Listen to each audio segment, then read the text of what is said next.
인상주의에서 초기 모더니즘까지 빛을 수집한 사람들. 이 전시회가 금년 12월 14일부터 내년 3월 15일까지 국립중앙박물관 제2특별전시실에서 열리고 있습니다. 국립중앙박물관과 미국 메트로폴리탄 박물관과의 협업으로 금융가 로버트 리먼의 컬렉션을 중심으로 한 총 82점의 작품을 전시하고 있습니다. 로버트 리먼은 자신이 평생 수집한 작품 2600여 점을 메트로폴리탄 박물관 창립 100주년인 1969년에 전부 기증했습니다. 이번 전시는 전통적인 프랑스 예술의 틀에서 벗어나 밝은 색채와 거친 붓질과 일상의 풍경을 그린 독창적인 화풍인 인상주의 작품들 시작으로 초기 모더니즘 시대의 작품들까지 한번에 볼 수 있는 전시회입니다. 이 전시는 총 5개의 주제로 구성되어 있는데요. 1. 더 인간다운 몸. 2.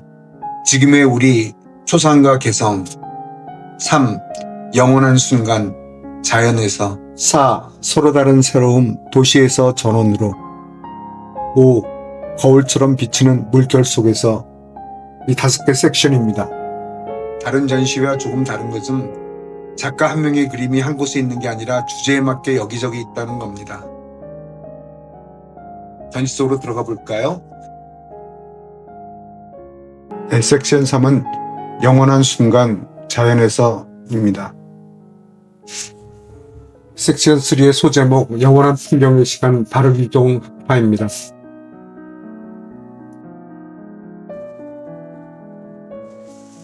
이 그림은 테오도르 루소가 그린 연못 샹보르 숲의 추억이라는 풍경화입니다. 루소는 프랑스의 대표적인 풍경화가이자 바르비종파의 핵심 인물입니다. 그는 자연을 단순한 배경이 아닌 살아 숨쉬는 존재로 표현하며 나무와 숲을 웅장하고 진지하게 묘사한 화가로 평가받습니다. 루소는 유럽에서 가장 뛰어난 풍경화가로 그동안 낮게 평가되었던 풍경화의 위상을 역사와의 반열로 끌어올렸습니다. 루소는 1830년대 바르비종 인근에서 작업하면서 16세기 프랑스와 1세가 지은 루아르 계곡에서 가장 규모가 큰 샹보르 성의 정원에서도 그림을 그렸습니다. 연못가에서는 소들이 물을 마시고 수면에는 소와 나무와 하늘의 그림자가 어른거립니다. 자연의 소박한 풍경을 담은 정적인 구성이 고요하고 사색적인 분위기를 자아냅니다. 이 작품 연못도 테오도르 루소의 그림입니다. 이 작품을 그린 1855년 루소는 파리 세계 박람회에서 전시를 하나를 자신의 작품으로 채울 만큼 최고의 전성기를 맞이했습니다. 이 그림에서는 여인과 3마리의 소가 짙은 녹음과 바위로 둘러싸인 그늘진 연못으로 다가가고 있습니다. 나무 위로 금빛 햇살이 비추고 지평선을 따라 연초록빛 들판이 가늘게 이어집니다. 구름이 떠다니는 푸른 하늘이 연못에 은은하게 비치며 고요한 자연의 아름다움을 물씬 느끼게 합니다. 한 그림은 앙리 조제프 아르피니의 마틀로트 근교 레 트렘블로의 전나무라는 그림입니다. 아르피니는 프랑스의 대표적인 풍경화가로 바르비종파와 깊은 관련을 맺으며 자연주의적 풍경화를 남긴 화가입니다. 아르피니는 이 그림에서 작품 뒷면에 퐁텐블로 숲에서 실제 풍경을 보고 그렸다는 자필 메모를 남겼습니다. 그는 세로로 긴 캠퍼스를 택해 숲길 양옆에 늘어선 전나무의 높이를 강조했습니다. 그림자가 드러진 숲길을 따라 한 남자와 아이가 천천히 걷고 있습니다. 뒤쪽 언덕에 자리 잡은 울창한 나무 위로 햇살이 밝게 비춰 앞쪽 풍경과 뚜렷한 대조를 이룹니다. 자연을 상징하는 다양한 색조를 성긴 붓질로 표현해 퐁텐블로 숲의 분위기를 독창적으로 풀어냈습니다. 이 그림은 쥘 듀프레가 그린 소떼가 있는 리무쟁의 풍경이라는 그림입니다. 쥘 듀프레 또한 바르비종 화파의 화가였는데요. 그는 1834년부터 영국을 여행하면서 영국 풍경화의 거장인 존 컨스터블 같은 화가의 작품을 접했습니다. 이 작품에서 보이는 회색 폭풍 구름과 그 아래 흰 구름을 묘사한 방식에서 그 영향을 볼 수 있습니다. 소들은 한가로이 풀을 뜯고 있습니다. 작품의 배경인 프랑스 남서부 리무쟁 지역은 목축업으로 유명합니다. 자연의 생생한 움직임이 파노라마처럼 드넓게 펼쳐진 풍경 속에 어우러지며 깊이 있는 공간감을 연출했습니다. 이 그림은 역시 바르비종 화파의 화가인 샤를 프랑스와 도비니가 그린 우리가 있는 풍경입니다. 하늘을 날아가듯 물에 비친 풍경 위를 떠다니듯 표현된 부드러운 색감은 해질녘 풍경임을 알려줍니다. 건너편 강가에는 3명의 여성이 빨래를 하고 있고 왼쪽 아래 보이는 물 위를 떠다니거나 풀밭에 앉은 오리들이 그림에 생기를 더합니다. 울창한 숲으로 우뚝 솟아오른 나무의 어린 잎들이 바람에 흩날리며 하늘과 땅을 이어주는 듯합니다. 이 고요한 풍경화는 샤를 프랑스와 도비니가 말년에 그린 작품입니다. 그는 바르비종 화파와 인상주의의 경계를 넘나드는 독특한 풍경화로 명성을 얻었습니다. 다음 그림은 외젠 부댕이 그린 풍경화입니다. 프랑스 인상주의의 선구자로 평가받는 해양 풍경화가로 하늘의 왕이라는 별칭을 얻을 만큼 구름과 빛을 사실적으로 서정적으로 표현한 화가입니다. 특히 클로드 모네에게 많은 영향을 주었습니다. 19세기 후반 외젠 부댕은 자신이 태어난 프랑스 북부 노르망디 지방의 풍경을 마을부터 해안까지 다양하게 담아냈습니다. 하늘을 묘사하는 부댕의 초기작과 유사해 그의 작품으로 추정이 됩니다. 빽빽한 덤불 사이로 여러 채의 건물이 보입니다. 나무로 뼈대를 만들고 억새로 지붕을 덮은 모습은 노르망디에서 흔히 보이는 건축 양식입니다. 회색 종이에 검은색 분필로 그림을 그리고 흰색 분필을 칠해 세부를 강조했습니다. 다음 그림은 폴 세잔이 그린 자드 부판 근처의 나무와 집들 그림입니다. 세잔은 후기 인상주의의 화파의 대표 화가로서 현대미술에 가장 큰 영향을 준 화가입니다. 세잔이 프랑스 남부 엑상-프로방스 근처에서 가족과 함께 살던 집인 자드 부팡의 풍경을 그렸습니다. 화면 앞쪽에 늘어선 앙상한 나무들 사이로 바라본 풍경을 독특한 구도로 표현했습니다. 세잔은 수직으로 솟은 나무줄기들을 언덕의 지평선을 따라 가로로 배치함으로써 마치 격자무늬처럼 보이는 화면 구성을 만들었습니다. 또한 화면 위쪽에 구불구하게 뻗은 나뭇가지들을 교차시켜 겹겹이 중첩된 공간의 느낌을 전달합니다. 이 그림은 앙리 에드몽 크로스가 그린 별이 있는 풍경입니다. 크로스는 프랑스의 신인상주의 화가로 전묘법과 분할주의를 발전시킨 인물입니다. 그의 작품은 후대 야수파와 앙리 마티스 같은 화가들에게 큰 영향을 주었습니다. 앙리 에드몽 크로스는 수채화 작업을 꾸준히 이어갔는데 준비 과정이 복잡하고 많은 시간이 필요한 유화보다 화려한 색채 구성을 빠르게 완성할 수 있는 수채화에 더 큰 매력을 느꼈은 것으로 보입니다. 화면 대부분을 차지하는 어두운 밤하늘은 반짝이는 노란 별빛으로 가득 채웠는데 빈세트 반 고흐의 작품을 떠올리게 합니다. 지평선 아래로는 청록색 물감으로 길게 뻗은 땅과 멀리 있는 나무들의 윤곽을 아련하게 묘사했습니다. 이 그림 또한 앙리 에드몽 크로스의 해변의 소나무입니다.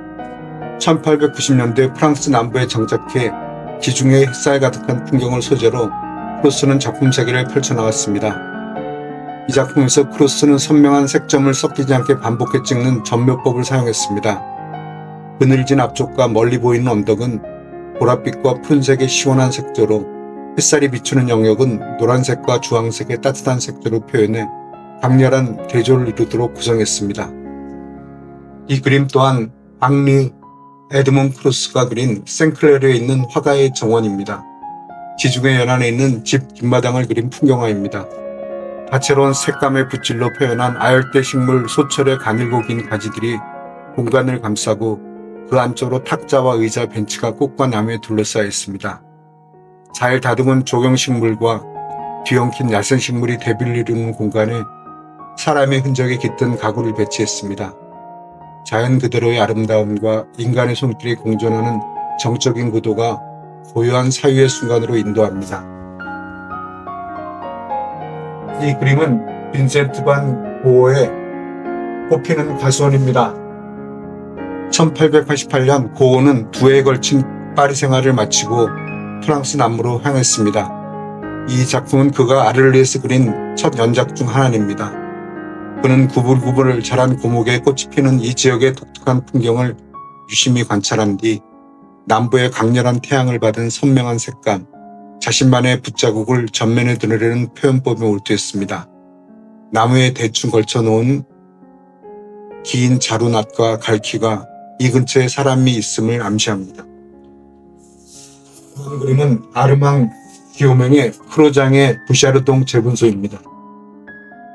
기요맹은 프랑스 인산주의 화가로 강렬한 색채와 대담한 붓질로 자연 풍경을 표현한 인물입니다.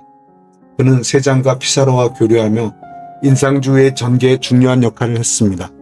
기요맹은 후기 작품에서 두껍고 가밤한 붓질로 강렬한 색감을 표현했습니다. 울퉁불퉁한 바위 사이로 크레즈 강이 흐르고 강가 한쪽엔 황금빛으로 물든 큰 나무가 서 있어 계절이 가림을 알 수 있습니다. 기요맹은 1892년부터 1924년까지 프랑스 중부 크로장 지역을 자주 방문했고 마을 주변에 있는 6개의 재분소를 모두 화fun에 담았습니다. 울창한 나무들 사이로 부샤르동 재분소의 지붕이 보입니다. 다음은 네 번째 섹션 4 서로 다른 새로움 도시에서 전원으로 코너입니다. 다음 그림은 점묘파의 대가 조르주 쉐라가 그린 그랑드 자트 섬의 일요일 오후를 위한 습작입니다. 그랑드 자트 섬의 일요일 오후는 조르주 쉐라가 1886년 마지막 인산주의 전시회에서 처음 공개한 쉐라의 데뷔작입니다. 그는 이 작품을 위해 31점의 유화습작과 드로잉을 그렸는데 이 유화습작에서는 햇살이 내리쬐는 풍경을 밝게 표현하기 위해 대조를 이루는 강력한 색을 배치했습니다. 다음 그림은 또 다른 점묘파 화가인 폴 시냐크의 크리시 광장입니다. 이번에도 시냐크 그림이 5점이나 왔네요. 폴 시냐크는 크리시 광장에서 한낮 광장에 보여주는 놀라운 정도로 고요한 순간을 점묘법으로 표현했습니다. 지역 순회 축제가 열리고 있지만 마치 쉬는 시간인 듯 회전목마는 멈춰있고 가판도 덮개를 씌워 한산한 분위기입니다. 시냐크는 주로 파란색과 노란색, 빨간색과 초록색 등 서로 대조되는 색을 점묘법으로 조합해 이 장면을 연출했습니다. 햇빛을 받는 부분과 그림자가 드려진 부분이 강한 대비를 이루며 한낮의 분위기를 생생하게 전달합니다. 다음 그림은 프랑스의 야수파 화가 조르주 로가 그린 신비로운 풍경입니다. 로의 독특한 화풍은 그가 신실한 카톨릭 신자라는 점과 상징주의 화가 구스타프 모로에게서 그림을 배웠다는 점, 그리고 파리의 노동자 계급 출신이라는 정체성에 어우러진 결과물입니다. 이 작품은 파리의 거리가 석양으로 서서히 물들어가는 풍경을 그린 것입니다. 붉은색 지붕의 건물과 길을 두꺼운 검은색 윤곽선으로 그렸습니다. 앞쪽에는 흰색 옷을 입은 4명의 인물들이 서 있는데 이들은 마치 다른 시대에서 온 듯한 비현실적인 분위기를 자아냅니다. 이 그림은 앞에 소개한 슈잔 발라동의 아들로 파리 외곽의 시가지 풍경을 자주 그린 모리스 위트릴로의 라비냥 거리 40번지입니다. 그가 그린 파리 몽마르트 지역의 거리 근처에는 피카소, 키스반 둥겐 등 당대 화가들이 머물렀던 유명한 작업실 바투 라부아르가 있었습니다. 포근하게 절제된 색조와 잿빛 하늘이 고요하고 우울한 분위기를 자아냅니다. 왼쪽 인도의 작고 흐릿한 형태로만 사람들이 그려져 전체적으로 인적이 드문 적막한 풍경을 그렸습니다. 다음 작품은 프랑스의 풍경화를 주로 그린 인상파 화가인 까뮤 피사로가 그린 겨울아침의 몽마르트 대로입니다. 이번에도 피사로의 작품이 이 작품 포함 3점이 왔는데요. 그는 1890년대 들어 파리의 근대 도시 생활을 그리는 데 집중하기 시작했습니다. 그는 19세기 중반 도시 재개발로 조성된 파리의 큰 길 연작을 14점이나 완성했는데 날씨와 시간대에 따라 달라지는 모습을 화폭에 담았습니다. 이 그림은 그 연작 가운데 하나로 겨울 아침의 차가운 빛과 앙상한 가로수가 거리를 감싸고 있습니다. 아침부터 도로 위를 바뀌고 가는 마차와 사람들이 조용한 도시에 활력을 불어넣습니다. 앞에 소개한 앙리 에드몽 크루스의 또 다른 작품 르 라늘라그를 위한 습작입니다. 파리 서쪽 르 라늘라그 공원을 그린 작품의 수채화 습작입니다. 1860년 대중에게 개방된 이 공원은 어린이들이 뛰어놀기에 좋아 큰 인기를 끌었습니다. 허리 뒤쪽을 부풀린 드레스를 입고 모자를 쓴 여인들이 나무 그늘에서 아이들을 지켜보고 있습니다. 중앙에 큰 나무 아래 서 있는 주황색으로 여러 번 칠한 아이들이 모습이 눈길을 끕니다. 그림 전반에 사용한 청록색 계열의 색조는 소란스러운 도심에서 벗어난 휴식 공간의 활기와 편안함을 생생히 전합니다. 이 그림, 파리, 루아얄 다리와 오르세 기차역, 근본 전시에 온 폴 시냐크의 5개 작품 중 하나입니다. 파리에서 태어난 시냐크는 주로 따뜻한 계절에는 여행을 떠나고 겨울에는 파리에서 보냈습니다. 이 작품에서 시냐크는 루브르 미술관 근처 센강의 오른쪽 강둑에서 바라본 루아얄 다리와 오르세 기차역을 그렸습니다. 가을빛으로 물든 나무들이 앞쪽 물 웅덩이에 비쳐 곳곳에서 계절의 빛깔이 드러납니다. 증기선에서 뿜어져 나오는 하얀 연기가 다리와 보랏빛 하늘로 퍼져나가는 모습을 별다른 색칠 없이 종이가 그대로 드러나도록 표현했습니다. 섹션 4의 소제목 여가와 휴식의 공간입니다. 이번 전시회에는 인상파 풍경화가인 알프레드 시슬리 작품도 2점이 왔네요. 밤나무길입니다. 큰 키에 잎이 무성한 나무들이 센강의 굽은 물길을 따라 길가 양쪽에 늘어서 있습니다. 강호기에는 작은 배들이 정박해 있습니다. 시슬리는 파리 서쪽 세브르에서 맑은 날 나무 그늘이 드리운 길을 따라 산책하는 사람들과 지나가는 마차를 어두운 실루엣으로 표현했습니다. 시슬레의 또 다른 그림, 모레의 외젠 무시아르 거리의 겨울 풍경입니다. 시슬레는 궂은 날씨에도 야외에서 그림을 그리기로 유명했습니다. 그는 다양한 계절감과 날씨의 변화가 만들어내는 효과를 화폭에 담고자 몰두했고 특히 눈이 내리는 풍경에 큰 매력을 느꼈습니다. 그는 생애 마지막 20년을 파리 서남쪽 모레시르우eng이라는 마을에서 보냈습니다. 이 그림은 당시 살던 집 근처 거리 풍경을 그린 것입니다. 시슬레는 차가운 느낌의 푸른색, 회색, 메마른 황색 등 미묘한 색조를 다양하게 사용해 겨울 특유의 분위기를 연출했습니다. 다음 그림은 에드가 드가의 흔치 않은 풍경화인데요. 생 발레리 시르솜의 풍경입니다. 드가가 그린 프랑스 북부의 해안 휴양지 생 발레리 시르솜의 풍경입니다. 드가는 해안선이나 거리의 일상 같은 흔한 구도 대신 지붕이 보일 정도로 높은 시점에서 내려다보는 구도로 이 그림을 그렸습니다. 수평선 위로 네모난 교회 종탑이 솟아있고 검은 윤곽선의 지붕 사이로 이웃집 정원이 보입니다. 평화로운 하늘 아래 구름빛을 받으며 펼쳐진 경관이 하나의 풍경으로 조화를 이룹니다. 하늘을 옅게 칠해 캔버스의 질감을 그대로 드러냈습니다. 이 그림은 오기스트 르누아르의 풍경화 베르사유입니다. 말년의 오기스트 르누아르는 루이 14세가 17세기에 지은 베르사유 궁전의 정원을 그렸습니다. 정원을 한눈에 바라볼 수 있는 장소를 택해 울긋불긋 가을빛으로 물든 무성한 밤나무길과 조각상으로 둘러싸인 분수를 그렸습니다. 대리석과 청동 조각상들은 정원을 찾아온 인물의 역할을 대신하는데 르누아르는 실제로 조각 작업에 도전하기도 했습니다. 인상주의 특유의 풍부하고 다채로운 색감과 부드러운 붓질로 화면을 가득 채웠습니다. 이번 전시회에 르누아르의 수채화 습작 소품 2점이 왔는데요. 먼저 63번 그림인 나무 아래 사람들 작품입니다. 르누아르는 간결한 터치로 나무 그늘 아래 있는 인물들을 통해 자연 속에서의 휴식과 인간관계의 따뜻함을 표현했습니다. 르누아르의 또 다른 수채화 소품 여성이 있는 풍경입니다. 19세기에는 정원을 가꾸는 취미가 크게 유행했습니다. 파리 시민들은 기차로 갈 수 있는 시골 별장이나 바닷가 휴양지를 다니며 자신만의 정원에서 시간을 보냈습니다. 르누아르는 다양한 여가 활동을 즐기는 사람들의 모습을 이 그림에 남겼습니다. 가벼운 연필선 밑그림에 투명한 수채 물감을 빠른 붓질로 칠해 마치 사진을 찍듯 일상의 순간을 표현했습니다. 야수파 화가 키스반 둥겐의 또 다른 그림입니다. 경마장에서 19세기 이후 프랑스의 국민적 여가 활동으로 자리 잡은 경마는 이후 수십 년 동안 여러 화가의 주요 작품에 등장합니다.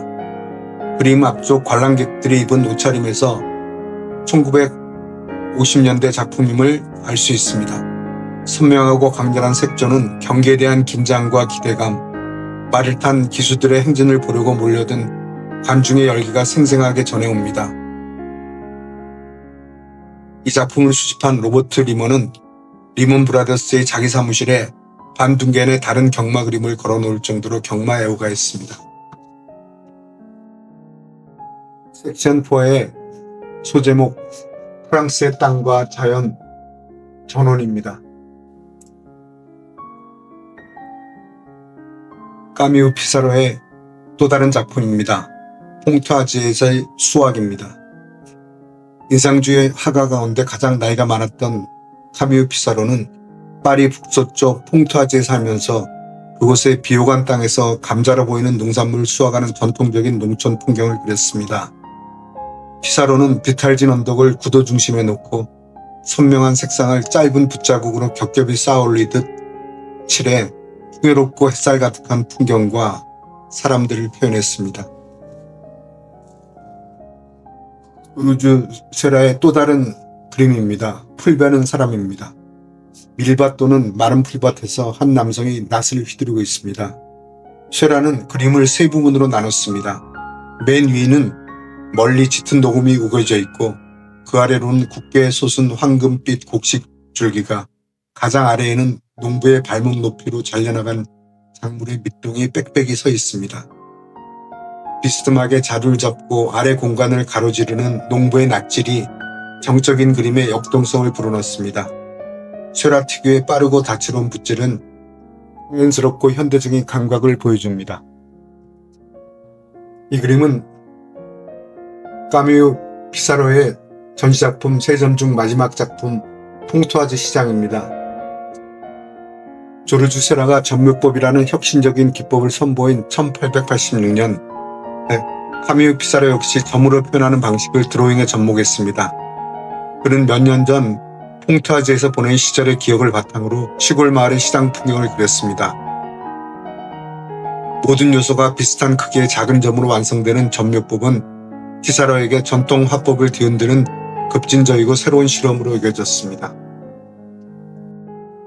다음은 피에르 보나르의 작품인데요. 피에르 보나르의 작품도 3점이 전시되어 있습니다. 보나르는 프랑스 후기 인상주의 화가이자 나비파의 창립 멤버로 따뜻한 색채와 친밀한 일상 장면을 담아낸 작품으로 유명합니다. 이 스케치는 피에르 보나르가 그리는 염소지기인데요. 1888년 감정과 장식적인 색채를 강조하며 새로운 해야를 추구한 나비파에 참여하며 미술계에 등장했던 보나르는 2차 세계대전이 끝날 무렵 평생의 뮤즈였던 아내 마르트가 세상을 떠난 뒤 말년에 많은 스케치를 그렸습니다. 염소와 목자 그리고 왼쪽에 앉은 인물까지 목가적인 장면이지만 소용돌이 치듯 격렬하게 휘몰아치는 손으로 화면을 가득 채웠습니다. 다른 보나르 작품에서는 보기 드물게 불안하면서도 자유분방한 분위기입니다. 마지막 섹션 5번 거울처럼 비치는 물결 속에서입니다. 이 그림은 조르주 세라의 또 다른 그림인데요. 옹풀레르의 등대입니다. 1886년 조르주 세라는 외젠 부댕 등 여러 화가가 활동했던 북부 노르망디의 오래된 항구 도시 옹풀레르로 향했습니다. 그는 이곳에서 작업하며 등대를 그린 많은 작품을 남겼습니다. 해질 무렵 고요한 분위기 속에 방파제의 등대 불빛을 따라 낚싯배 한 척이 한껏 부푼 돛을 펄럭이며 항구로 들어오고 있습니다. 쇠라는 선을 거의 사용하지 않고 콩테 크레용의 농담을 조절해 형태를 표현했고 등대 불빛을 강조하기 위해 불투명 수채 물감인 과슈를 하얗게 덧칠했습니다. 이 그림은 르누아르가 그린 노르망디의 와르제몽 해변 경치입니다. 르누아르는 프랑스 북부 와르제몽에 있는 후원자 폴 베라르의 별장 근처 해안 풍경에 매료되었습니다. 그는 야외에서 이 풍경을 그렸는데 빛이 바뀌기 전에 풍경의 주요 특징을 포착하기 위해 빠르게 작업했습니다. 가파른 절벽과 풍화작용으로 일그러진 파노라마로 유명한 노르망디 해안 지역은 1880년대 초 모네의 마음도 사로잡았습니다.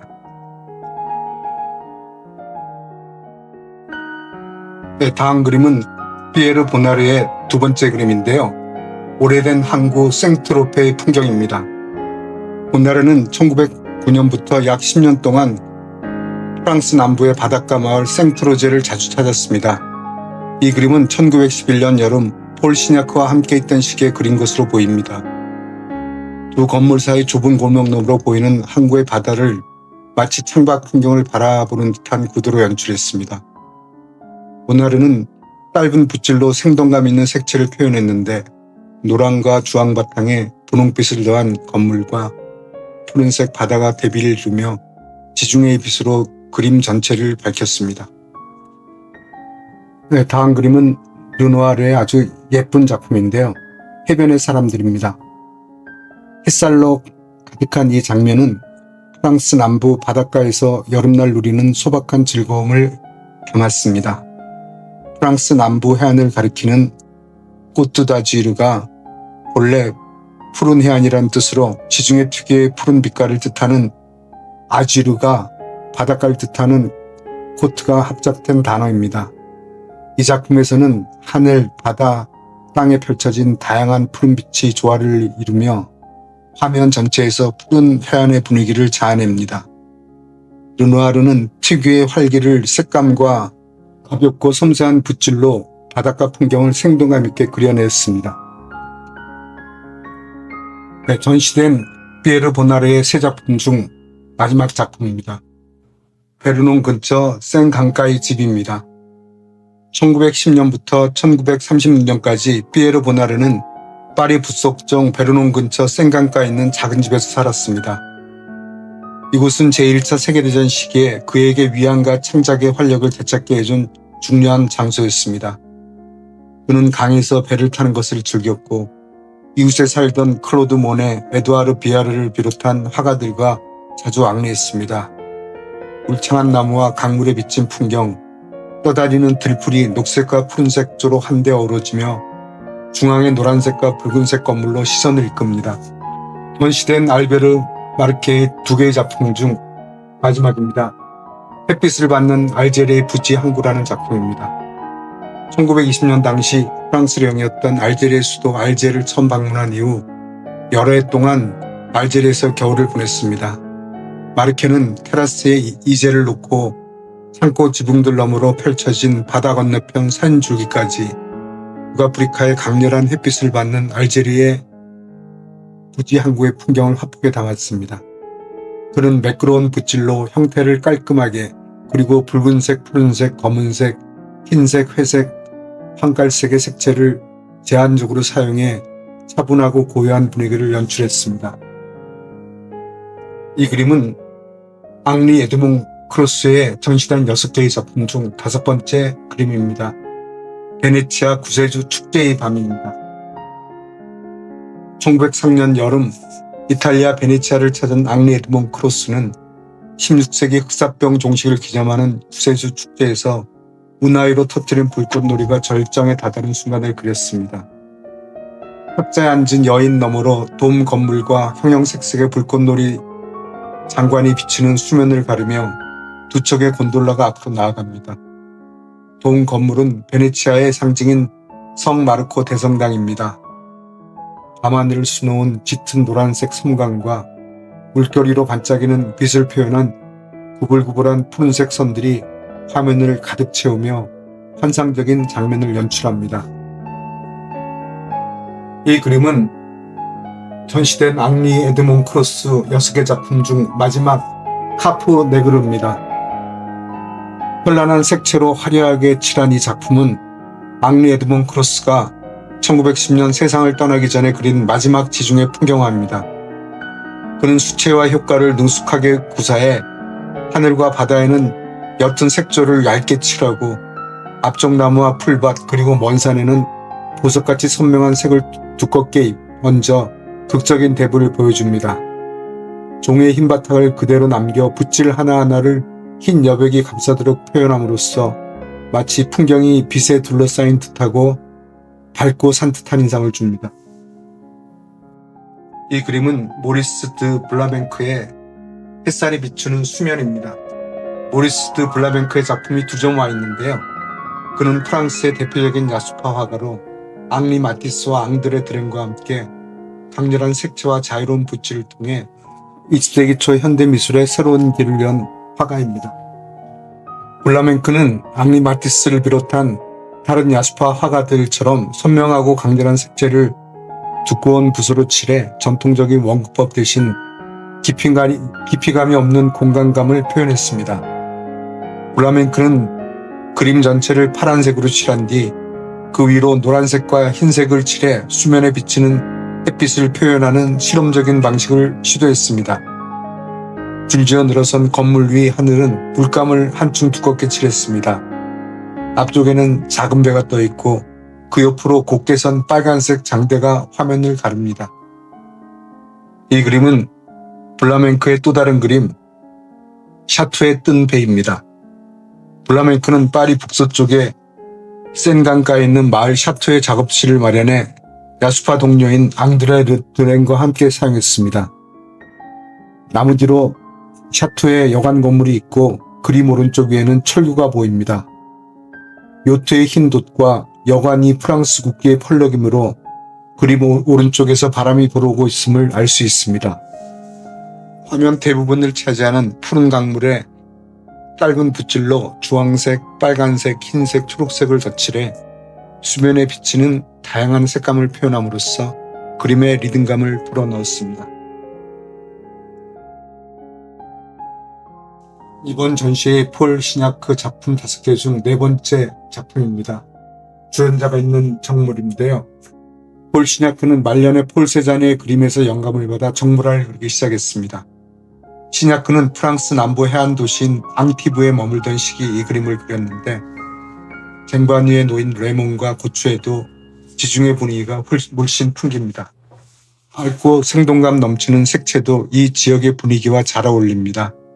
시냐크는 이 작품에서 자신이 초기에 사용한 전묘법의 색채 분할 기법에 세잔 특유의 색면을 쌓아올린 듯한 질을 더해 각진 형태의 분놀림을 선보였습니다. 이 그림은 이번 전시의 마지막 작품 폴 시냐크의 르플리갱 낚싯배들입니다. 폴 시냐크의 5점 작품 중 마지막 작품이고요. 폴 시냐크는 배를 타는 것을 좋아해서 이 그림처럼 항구의 정박한 돛담배를 많이 그렸습니다. 이 작품의 배경인 르플리갱은 프랑스 서부 대서양 연안에 있는 작은 마을이었는데 19세기 중반 이후 상류층이 즐겨 찾는 여름 휴양지로 주목받기 시작했습니다. 돛대 위로 고딕양식으로 지어진 교회 첨탑이 하늘을 찌를 듯 솟아있고 빨간색, 노란색, 파란색, 초록색 등의 돛들이 다채로운 색상으로 수면을 물들이고 있습니다. 감상을 다 마치고 잠깐 기념품 샵에 들렸습니다.